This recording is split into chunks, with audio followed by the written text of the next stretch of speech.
Bonjour à tous et bienvenue sur notre chaîne YouTube, la chaîne de Ligne Droite. Je vous invite à vous abonner à cette chaîne, à aimer, à partager, à commenter ces vidéos. C'est très important pour notre référencement et c'est une manière de nous soutenir. Merci à vous tous. 60 ans après sa mort, Céline n'a pas fini de faire parler de lui. En effet, la maison d'édition Gallimard vient de sortir le dernier Céline, Guerre, manuscrit perdu, retrouvé, puis édité. L'occasion pour nous de replonger dans son œuvre, mais en BD avec notre chroniqueur bande dessinée Richard Dessès. Bonjour Richard. Bonjour Corentin. Donc on rappelle que vous êtes notre partenaire Valeurs Actuelles et surtout l'auteur de l'excellent livre Le Rond de Serviette, est-il de droite aux éditions La Nouvelle Librairie. Et aujourd'hui, vous nous présentez 4 BD. Donc les 3 premières BD sont tirées de 3 livres de Céline, Voyage au bout de la nuit, Mort à crédit et Casse-pipe aux éditions Futuropolis chez Gallimard et illustré par Jacques Tardy, qui est pour vous un ponte de la bande dessinée. Alors, c'est un très grand de la bande dessinée qui est né en 47, si je ne m'abuse. Donc voilà, il commence à avoir de la bouteille, comme nous tous, en tout cas moi plus que vous. Et Tardy n'a pas à proprement parler écrit et dessiné un ouvrage. Il a illustré en fait 3 romans de Céline. Donc ceux que vous avez cités, Voyage au bout de la nuit, Mort à crédit et Casse-pipe. C'est en 1988 que paraissent les pages de Voyage au bout de la nuit. Et à l'époque, ça a été une stupéfaction car Gallimard brusquement se lançait dans le roman illustré. Enfin, pas brusquement, ça lui était déjà arrivé. Mais on adaptait Céline et on avait demandé à Tardy, qui était un peu connu déjà à l'époque, puisque quand en 1988 le livre paraît, il a déjà écrit 6 tomes d'Adèle Blanc-Sec. Il a déjà travaillé avec Manchette sur l'excellente bande dessinée Griffu, qui est parue en 78. Les gens le connaissent parce qu'il a dessiné 2 affiches de films qu'on dirait cultes aujourd'hui. C'est Elena Veva de Fellini en 83 et Uranus de Claude Berry, donc adapté de Marcel Aimé. Et on voit qu'il y a un univers tardien qui est fait de guerre de 14-18, de 19e siècle mal digéré, de haine du nationalisme et d'une manière générale d'une espèce de fibre sociale qu'il n'abandonnera jamais. Même son épouse est très engagée. Il a comme ça une fibre de la gauche sociale, un peu crétine, faut être franc. Et plus ça va, d'ailleurs, plus Tardy est un peu crétin sous ce rapport-là. Mais indépendamment de ses opinions personnelles, c'est un maître du noir et blanc, vraiment quelqu'un qui a compris toutes les ressources du médium de la bande dessinée et, d'une manière générale, toutes les ressources de l'illustration. Il a un coup de crayon inimitable, qui est à la fois gras et léger, avec des ancrages magnifiques. Et quand on regarde Le Voyage au bout de la nuit, on est stupéfait par ce crayonné, ce fusain, ces encres qui envahissent littéralement la page et qui surtout permettent de dessiner le paysage mental de Céline. Alors, en même temps, dans la manière dont Tardy s'empare de Céline, on sent qu'il est moins là pour illustrer précisément, comme ferait Gus Boffa, qui est l'un de ses maîtres, quand Gus Boffa illustre le Don Quichotte, il est là pour donner son impression tardienne sur un texte célinien. Alors, le résultat est extrêmement réussi, mais on sent que Tardy, en fait, réussit à réintroduire ses propres motifs, ou plutôt tire de Céline les motifs qui lui plaisent. Il y a un côté extrêmement truculent chez Céline, il y a un côté désespéré. Le côté truculent, on ne le voit pas trop chez Tardy. Le côté désespéré, on le voit bien.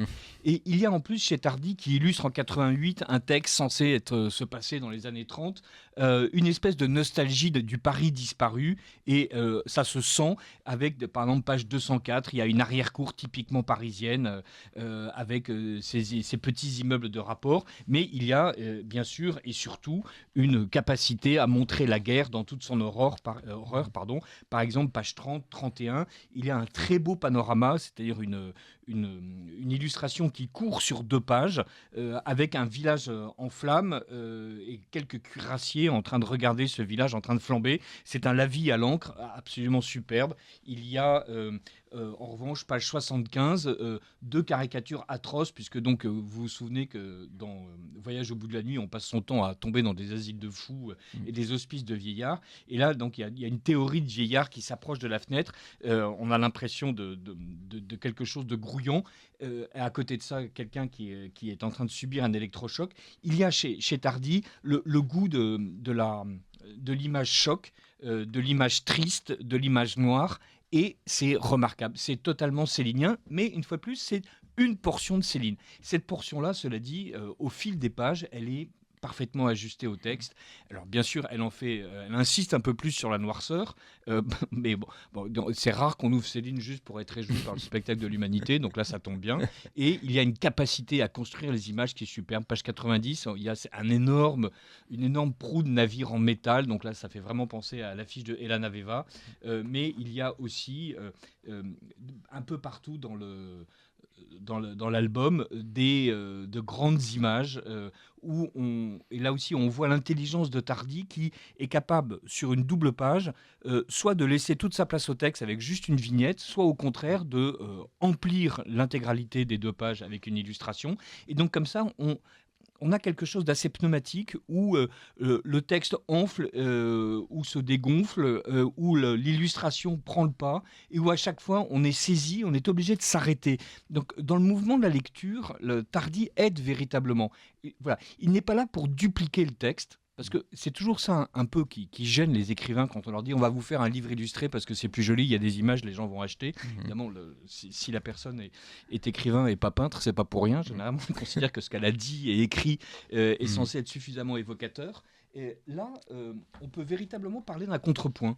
Lorsqu'il y a une scène de dispute avec une femme énervée qui crie contre son compagnon, on n'est pas dans du Dubout en fait, avec comme une histoire parallèle, une illustration pleine de brio qui prend le pas sur le texte, ou qui une fois de plus le duplique bêtement.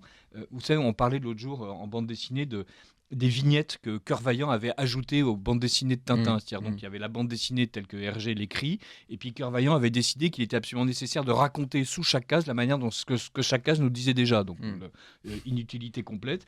Beaucoup de livres illustrés sont comme ça, dans une espèce de...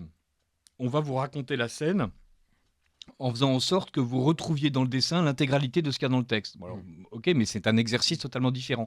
Ici, vraiment, c'est un texte illustré où on a presque l'impression d'avoir une adaptation par Tardy du texte de Céline, avec, une fois de plus, un côté vraiment tardien dans le charbonneux de l'image, le caractère presque schématique des visages. On sent qu'il s'est beaucoup inspiré de tout ce que les écrivains et surtout les dessinateurs et caricaturistes de 14-18 à 1930 ont pu faire pour nous donner le spectacle d'une humanité un peu souffrante. Donc Voyage au bout de la nuit, extrêmement réussi. Mort à crédit, même chose, avec le même dispositif, la même ampleur ou la même modestie des cases. Cette capacité à faire un panorama très étroit ou au contraire à envahir tout l'espace. Et enfin, Casse-Pipe, qui est peut-être un peu moins réussi, parce qu'au fur et à mesure, évidemment, on finit par bégayer, mais que les Céliniens me pardonnent.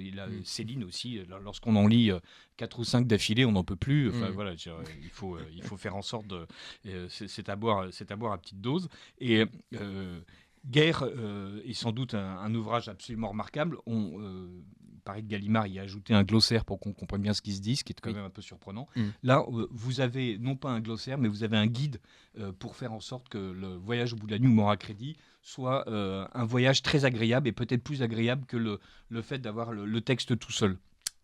Et dans la même édition, il y a donc une BD de la biographie de Céline qui s'appelle... Alors, dans La cavale du docteur Détouche. Et donc ça, c'est quelque chose d'absolument remarquable, toujours aux éditions Futuropolis.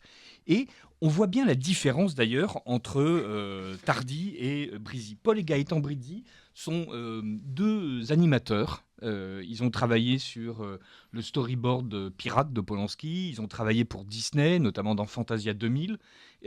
Ce sont des animateurs. Et donc, la bande dessinée, ils en font très peu. En revanche, on voit très bien la différence qu'il y a entre un livre illustré avec des images statiques et le brio des frères Brizzi, qui apporte une touche disneyenne à l'univers de Céline. C'est une bande dessinée remarquable. Elle aussi, d'ailleurs, tout en fusain, en dessin, en crayon. Ce sont 2 albums en noir et blanc. Les Brizzi ont une maestria incroyable. Autant Tardy a un style puissant, sourd et presque brutal, autant les Brizzi sont tout en délicatesse, mais avec un goût pour la caricature caricature qui est merveilleusement adaptée à Céline. Et en fait, il faut remercier Christophe Malavoie, l'acteur, qui a décidé d'adapter Nord, Rigaudon et D'un château l'autre en bande dessinée. Donc, cette Cavale du docteur Détouche aux éditions Futuropolis est en fait l'adaptation de ces trois récits par Céline de son départ de Paris pour Sigmaringen et de toutes les aventures tragicomiques qu'il y vit. Donc aucun des détails absolument aberrants de cette épopée ne nous est épargné, et notamment la fameuse scène où dans un hôtel tout le monde est en train de courir dans les escaliers tout en ayant la colique pour faire en sorte d'atteindre des cabinets qui sont déjà bouchés. Donc là on est vraiment dans le grand guignol, et tel que Malavoie le raconte après Céline et tel que les frères Brisy les illustrent, c'est absolument remarquable. Il y a une page, la page 10, où on voit tout le talent des illustrateurs. C'est un homme à moto en train de courir dans les rues de Montmartre sous la pluie. C'est délicieusement fondu, c'est à la fois très précis. On rend les matières, notamment la pluie, avec tous ces traits obliques, d'une manière parfaite. Et d'une façon générale, d'un bout à l'autre de l'album, c'est un plaisir où là, on est en revanche dans la truculence célinienne. On est véritablement dans la caricature narquoise, dans le docteur Détouche qui se met en scène lui-même avec le Vigan, sa femme, tous les Allemands, tous ces personnages réels qui sont tous plus caricaturaux les uns que les autres, non seulement grâce au dessin de Brisy, évidemment grâce au talent de Céline, et surtout grâce à l'adaptation remarquable qu'en fait Malavoie.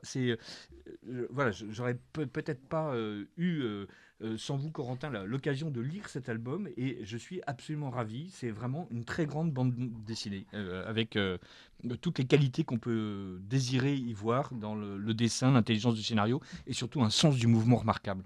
Donc, on rappelle 4 bandes dessinées: Voyage au bout de la nuit, Mort à crédit, Casse-pipe aux éditions Futuropolis et La Cavale du docteur Détouche, qui est la biographie de Céline. Voilà, merci beaucoup Richard Desèze. On rappelle que vous êtes notre partenaire Valeurs Actuelles et l'auteur du livre Le Rond de Servette est-il de droite? Et Céline est-il de droite, Richard?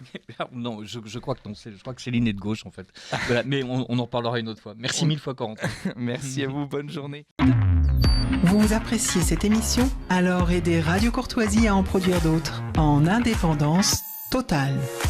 Rendez-vous sur soutenir.radiocourtoisie.fr. Merci d'avance.